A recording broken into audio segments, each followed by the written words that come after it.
আমি সজীব ওয়াজেদ জয় বলছি। বাংলাদেশে এখন একটি বিশৃঙ্খল পরিস্থিতি চলছে। সারা দেশে আমাদের ভাঙচুর হচ্ছে, লুটপাট হচ্ছে, আমাদের শহরের বাইরে আমাদের নেতাকর্মী, আমাদের আওয়ামী লীগের নেতাকর্মীদের উপর হামলা চলছে, অনেকে হত্যা করা হয়েছে। এই পরিস্থিতিতে আমি বলতে চাই, আওয়ামী লীগ হচ্ছে বাংলাদেশের সবথেকে পুরাতন গণতান্ত্রিক এবং সবথেকে বড় দল। আওয়ামী লীগ কিন্তু মরে যায়নি। আওয়ামী লীগ এই দেশকে, বাংলাদেশকে স্বাধীন করেছে। আওয়ামী লীগকে শেষ করা সম্ভব না। আমরা বলেছিলাম যে আমার পরিবার আর রাজনীতি করবে না, তবে আমাদের নেতাকর্মীর উপর যেভাবে হামলা হচ্ছে, এই পরিস্থিতিতে আমরা হাল ছেড়ে দিতে পারি না।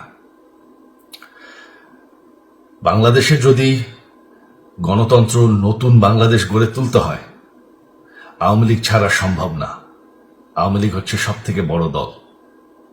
আওয়ামী লীগ কোথাও যাবে না, আওয়ামী লীগ শেষ হয়ে যাবে না, আওয়ামী লীগকে শেষ করা সম্ভব না।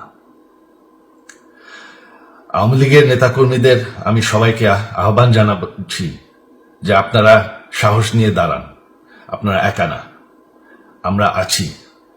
বঙ্গবন্ধুর পরিবার কোথাও যায়নি, আমরা আপনাদের সাথে আছি।